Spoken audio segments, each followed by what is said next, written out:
got to experience that post-XC buzz before me. Morning guys!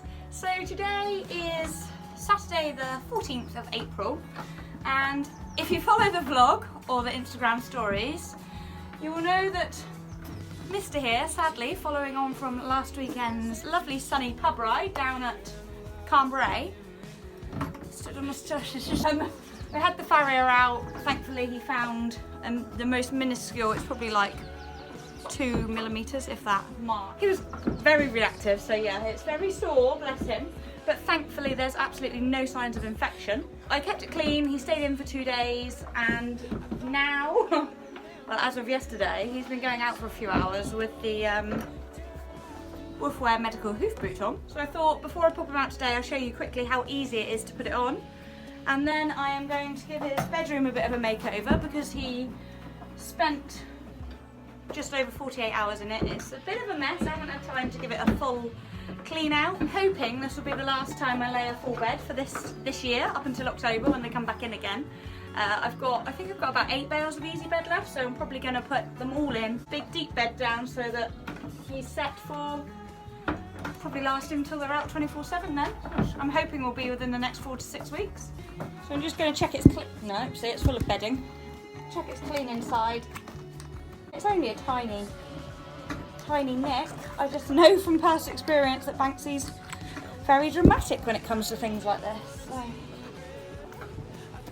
bit of iodine. I try and tip his foot right up so that we swirl the iodine round and it will seep into the hole if there's anything much left of the hole. Then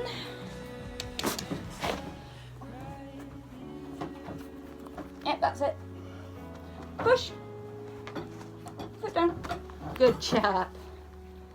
So it's on, and then you just grab the zip here like this. Bring it all the way around.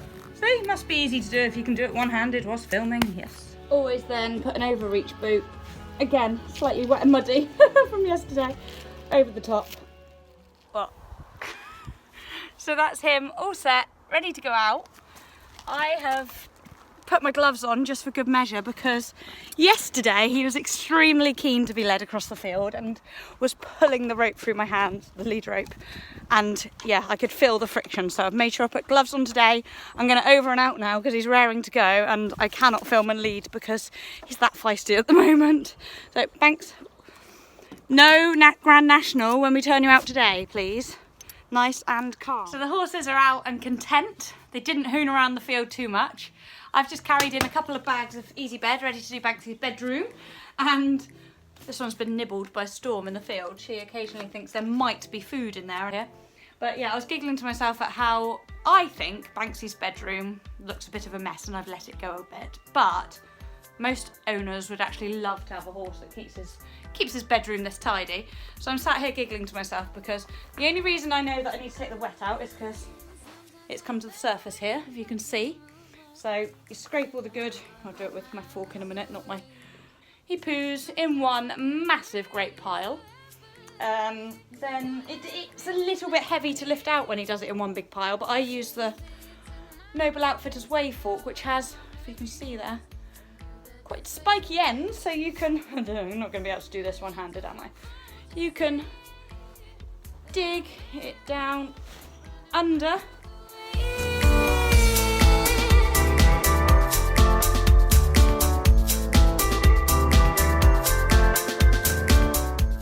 So just finished mucking out and it's actually really warm here now. I'm going to head down the field and take the horses' rugs off so that they can have a naked roll before I head in and have a shower. Also taking them down some fresh water because down in this field they don't actually have any access to automatic waters, drinking waters like they do in this field and this field. There is an old tub truck full of rainwater down there, which actually they'll probably prefer. Kids, don't bite her, she's allowed a drink. See, at least you made it a little bit lighter for me to attempt to lift it out. That's what I like to see, naked happy ponies.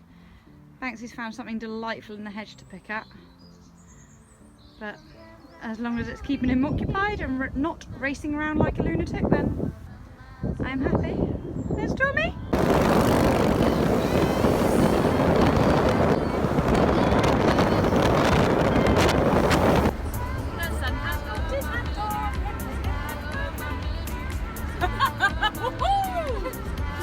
Banksy that normally gets to go on play date with his girlfriend, but today it is Samuel the Spaniel. He has been picked up by his girlfriend Chloe.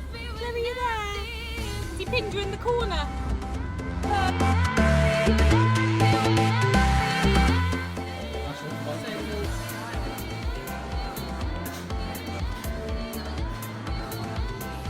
Plate envy, you got two as well.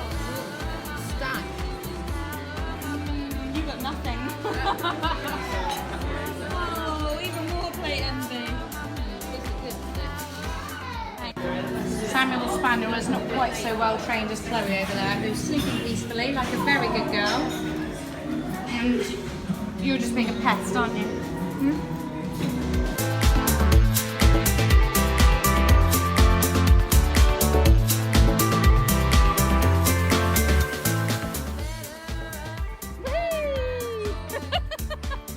Like a rocket. Samuel! Spaniel's a little bit overexcited. There's rabbit holes galore here, so his senses are going crazy, aren't they, Sam? Robbie's trying to discipline him. Views like this make you very fortunate to live in Cornwall. Sammy! Come on, come out. Come on. It's a bit rough for you. Come on.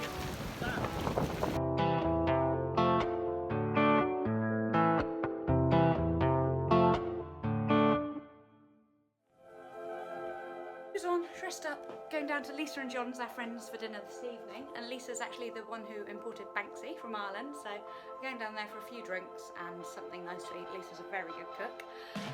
Will not be a late one because I am up at 5 AM tomorrow to go off to Moreton with Emily for her and Lola's first BE90 of the season. So yes, must remember to set the alarm before I go to sleep. So here we are, dinner at the Bell's house. A whole veggie pie to myself. I'm not sure what quite happened to the... Look what Lisa's got on the wall. Baby Banksy! Where else is he? Somewhere. Oh, there he is. Look at his fringe.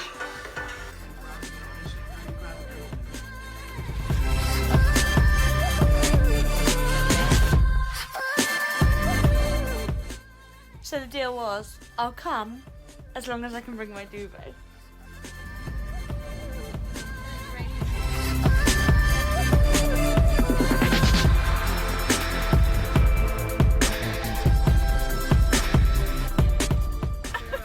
We're in Dorset and the rain has cleared, but it's very, very foggy.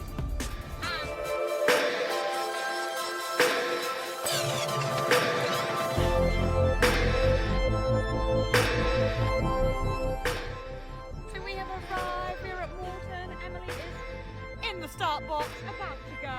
3, 2, 1, go! Doing her social gap. Heading up to number 1, which is nice looking. Oh, she's galloping! And we've got to remember orange carrots. Emily's going for pink. First one of the season, I think we'll just... You're a bit excited, Lola. Want to go cross country? Little diva. Mommy's not quite as keen as you're looking, Lola. Funny that.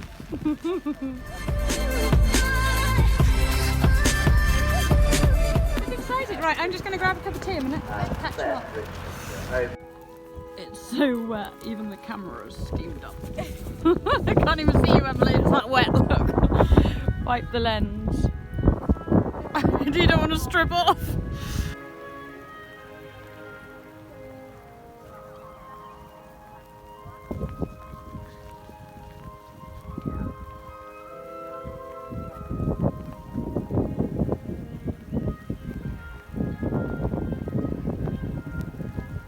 Actually, I just got to have their windscreen wipers on.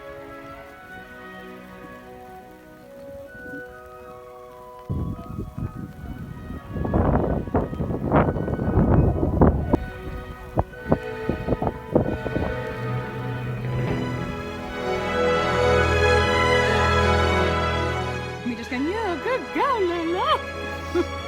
Oh, you're yawning. Well, they aren't going to stay spotlessly white for long. Watch more chilled Lola going to show jumping. Hello, you. No. Show jumping time. Emma and Lola are just warming up. Lola's been a little bit sticky, so she's had to have a couple of taps behind the leg there, just to remind her who's in charge on top there. All right? You want your spurs?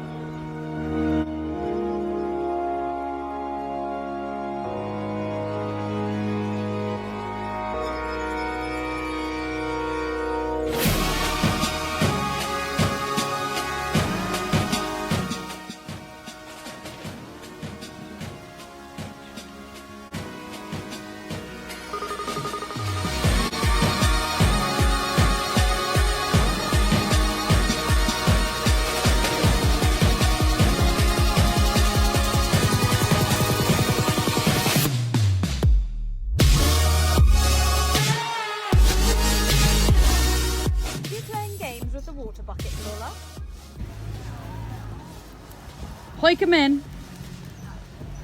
I was going to say, well, that's what I love most about that body protector, is the fact that I can do it up all by myself. Any other one I've had to force myself into with about 3 people. Does somebody know what's coming next? That face, look at those ears. She's buzzing. Oh, look. Right, good luck. Stay safe. 10. Lola's pouring the ground in the start box. Starter away will be number 436 in section I, Call Me Divine. Call Me Divine.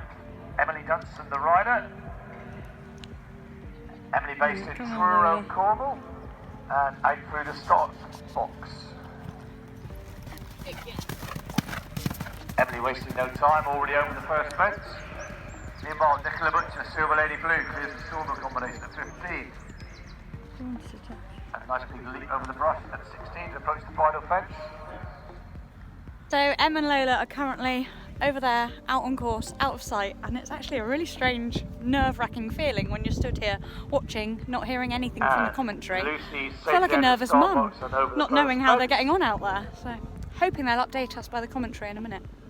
And then within the next minute or so, she should come back into sight, out of the woods. Sadler's, which puts you currently into second position in section K. Well done, Naomi. In section L, Silver Lady Blue, Nicola Butcher, 0.8 time penalty, giving you a 3-face score of 36.1, which might put you in the lower order in the rosettes. I'm now currently running to try and greet her at the finish. I can see she's jumped off, undone her girth and's running her stirrups up, but is she happy smiley? Is she happy smiley? Are we happy smiley? Ah! Good girl! I barely had to do anything, but I had no But hold on! Good girl, Lola! Don't eat yet, sweetheart. Time is very, very difficult to get. It was way too boggy out there, and I don't want to push it too much. Wow, I didn't have brakes coming around corners. Stop! Did you enjoy that, Lola? If there's anything that my arms go by, yeah, she did. You're still beating. Oh, yeah. She's happy smiley. She's got to experience that post-XC buzz before me. It's not fair. I'm a little bit jealous. There was me this morning going, oh yeah, I'm not jealous of anybody here. I don't want to do this. Not in the rain. Oh. But now, that buzz, you'll be buzzing driving all the way home now. Yeah. It was worth the 4-hour drive and the 5 AM start. Yes.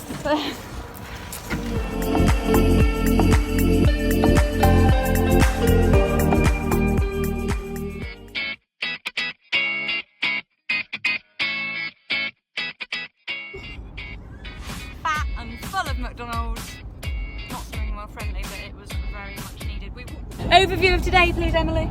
How do you feel? Dressage, 28.3. Yeah, very pleased with that. Got to be chuffed with that. In the tipping down rain as well. Be chuffed with that. Show jumping we'll forget about. Show jumping, yeah. I still don't think she meant to stop. No. We'll watch the video back on that one and assess.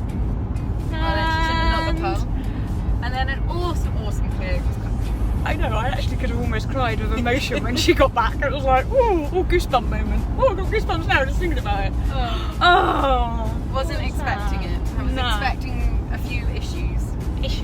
It was a tough course actually. Yeah. It wasn't straightforward, but there were 2 ditches. So the first one we took the alternative, which is what we Planned. we planned that, and then she jumped the second one. Yes. And not stupidly massive either. Good.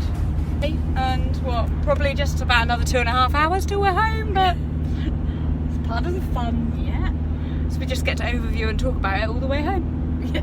After stuffing our faces with McDonald's.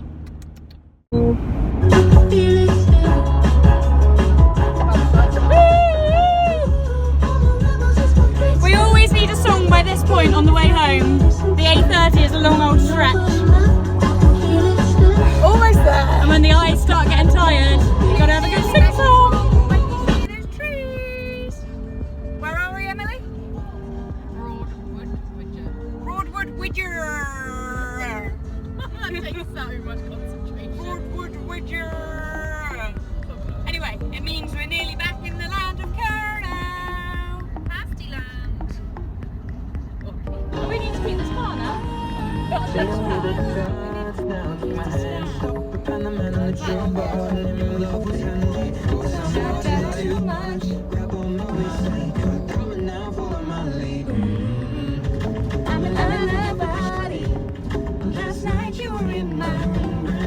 It's not quite relevant.